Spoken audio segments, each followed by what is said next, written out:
Pennsylvania lawmakers take aim at new gun laws and school safety after the massacre in Newtown. And later, a new documentary explores the revolution that catapulted women from homemakers to corporate and political titans. We'll meet some women of excellence right here in Central PA next on Smart Talk. Most of these transactions take place between people who know each other. So if I want to give you my gun, I know you, Nell, you're a law-abiding normal person. I don't want to have to run a background check on that. The purpose of all these private background checks on the sale of long arms, not handguns, is because someone wants to build up a registry. People want to get a registry of who owns what guns.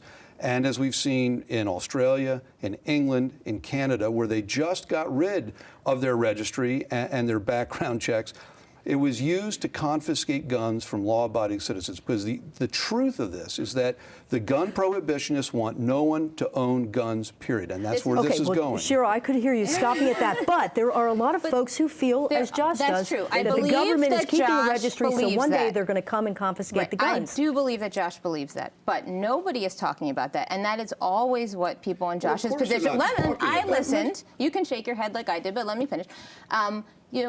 That's the fear, right? That's the fear that the NRA has been selling, which is, okay, so they're going to do background checks, and then they're going to make a list, and then they're going to come get your guns. Nobody's talking about that. He keeps calling us the gun prohibitionists, the anti-Second Amendment. I assume he's talking about me. I'm none of those things.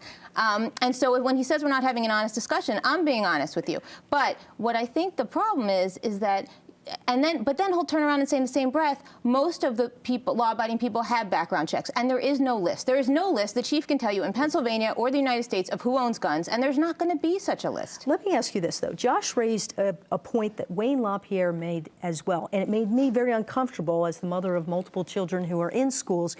But we have this big sign that basically says gun-free zone, which means you have carte blanche here.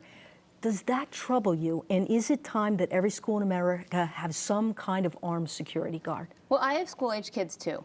And I think it's worth having that discussion at the local level. But I don't want to live in an America where I need a guard at every school, at every synagogue and church and mosque, and every movie theater and shopping center. That's not the America I want to live in. Pennsylvania's Supreme Court was center stage today as the justices considered several cases involving voting matters. The most controversial for the moment is voter ID. The legislature passed and Governor Corbett signed the nation's most restrictive voter identification law. It requires all voters to show an approved government photo ID in order to legally vote in Pennsylvania on November 6th. The justices honed in today on whether this measure was rushed into law for political reasons and whether the state will leave too many voters disenfranchised come Election Day.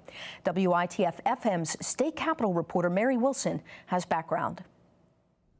Back in July, the Commonwealth Court voter ID hearing lasted 7 days. There will always be someone who can't get the idea, but I want to put you on the hot spot a little bit, Representative Scavello. It's a Republican-driven piece of legislation. It's a presidential election year. You have Mike Turzai saying, and whether it was out of context, which his spokesman and he both say, he didn't really say it artfully what he meant to say. It sounded like this is jerry-rigging the election for Mitt Romney, which is still tough because we've got 1 million more Democratic voters than Republican. He's got his hands full in Pennsylvania trying to win.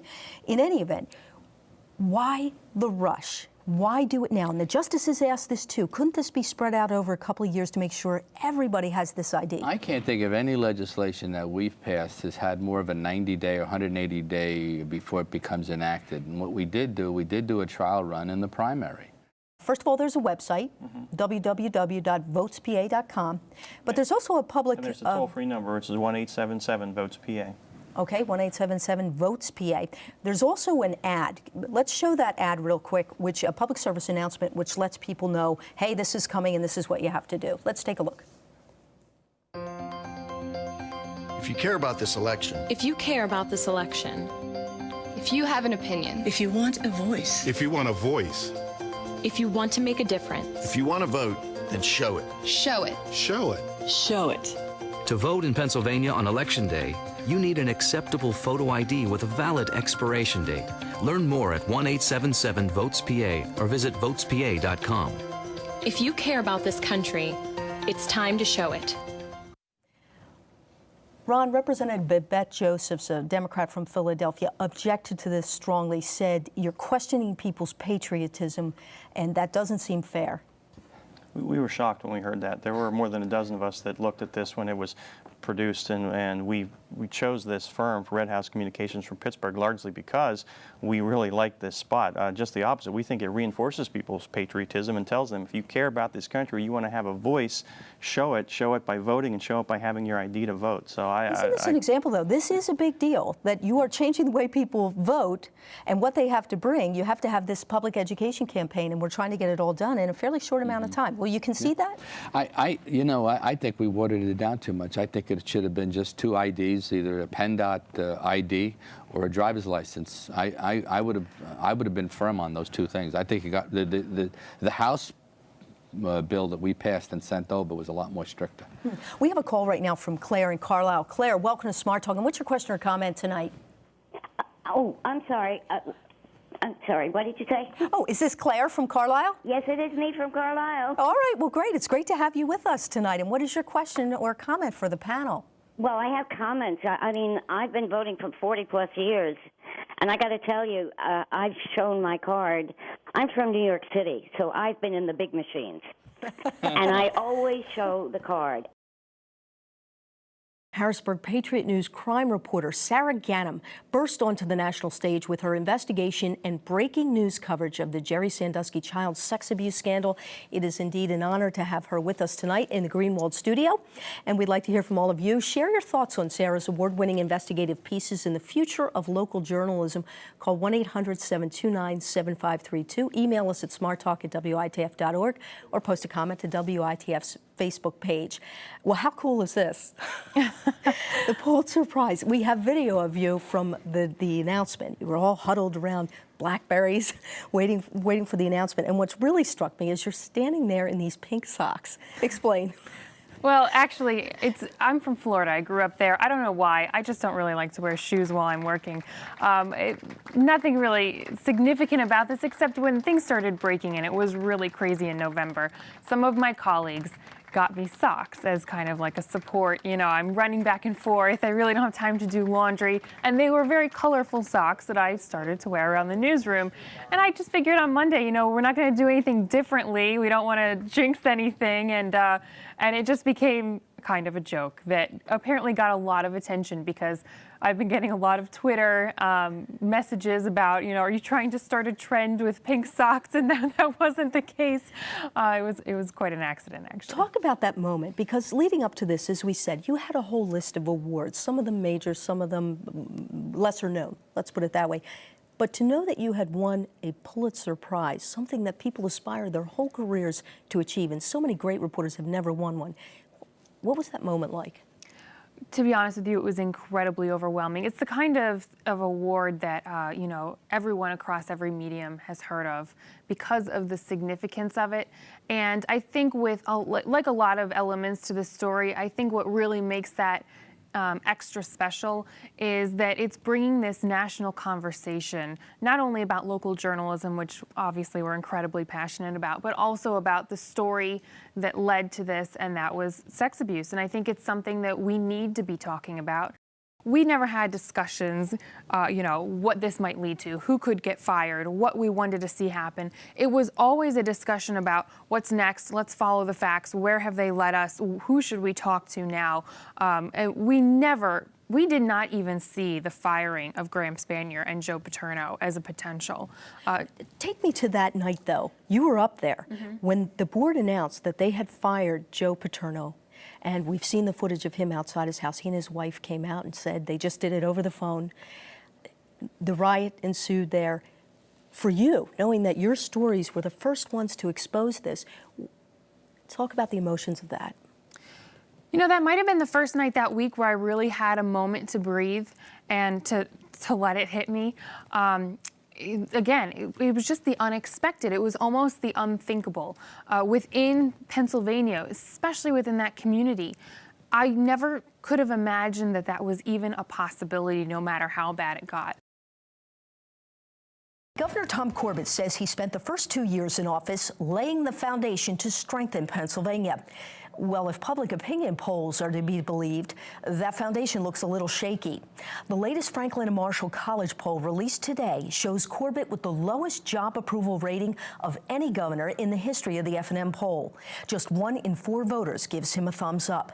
But it's been a tough 2 years. The economy lagged just as Pennsylvania faced multi-billion-dollar deficits. Corbett's budgets were lean with heavy hits to education and social services and no new taxes. But this year, he's hitting the road doing some retail politicking with an impressive list of legislative to-dos. He wants to privatize the liquor stores and pour $1 billion from the sale into K-12 schools. He says we must overhaul state workers and school employees' pensions or face deep cuts in other programs. And he finally reveals his transportation funding plan that could mean a big jump at the pump in return for smoother roads and safer bridges.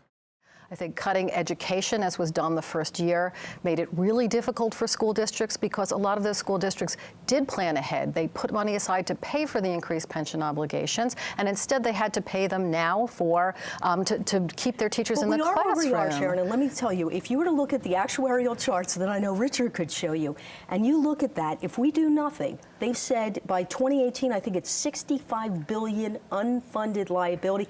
What would you do right now to deal with this problem if you're not going to change the contribution rates, if you're not going to change what employees can expect in the future from their pension plan? So really 2 things. First of all, the proposals that are out there, including the proposal to go to a defined contribution plan, would actually cost more. That would add $5 billion to the unfunded liability. So I think the overall thing is don't do any more harm. So you've got that. And the second thing is that, you know, you have to look at your budget. And one of the things that this governor has done is he said he wasn't going to raise taxes, but has cut $1 billion worth of taxes to, you know, profitable corporations that haven't really created jobs, at least not in Pennsylvania. So if you know that this is coming, you shouldn't be reducing your revenue for time immemorial and then saying that it's got to come out of the classroom. I want to give Richard a chance here because you're the guy who pores over numbers and looks at what works and what doesn't work. We clearly have $41 billion in unfunded liability. That will, if we do nothing, go up to $65 billion. What do you think of the plan the governor put forward? I like the plan design features. I think the defined contribution plan is the right way to go.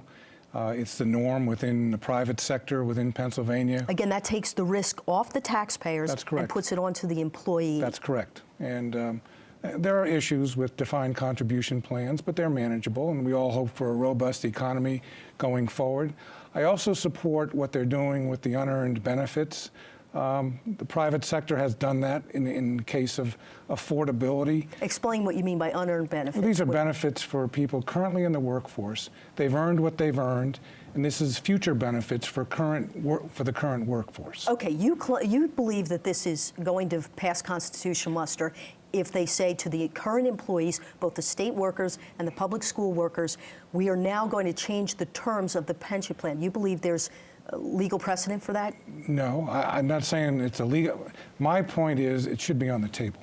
It should be resolved in the court, and the court will either say it is okay or it is not. But I think it is very valid to be on the table, just in the interest of affordability. Explain something to me. One of the things Charles and the governor also want to do, there's something called tapering the collars. Right now, the state is mandated by a bill they passed a law they passed 2 years ago, to pay 4.25%, correct? 4.5% increase in our employer contribution. Employer contribution. That's the $500 million that they're having to put in this year. What they want to do is reduce that again, to go down to 2.25%. What does that do to the long-term unfunded liability, and does that cause you concern? It causes me great concern. For many years, prior to the Corbett administration, we have been underfunding our plans. In fact, in 2010 now, we were the worst state in the United States. We put in 29% of what we should have put in. And now we're putting in around 50%. My point is we ought to adhere to generally accepted accounting and actuarial norms, put in the minimum amount to keep the plan solvent. And what would that be? How much? That would be about double what we're currently putting in. How would we possibly afford that? Well, then my point would be that That should come first in the budget debate. You would say get rid of the tax breaks for businesses, correct? Yeah, I would say that, you have to look at what your obligations are, and then you have to figure out how to pay them. You don't go out and buy a new car if you can't pay your mortgage, and that's precisely what this administration has done. You don't have to raise taxes, but you shouldn't do tax giveaways. But you do refinance your mortgage, and to Rick's point, if we just lessened our contribution and did nothing more, we would be making the problem worse. But that's not what the governor's proposing.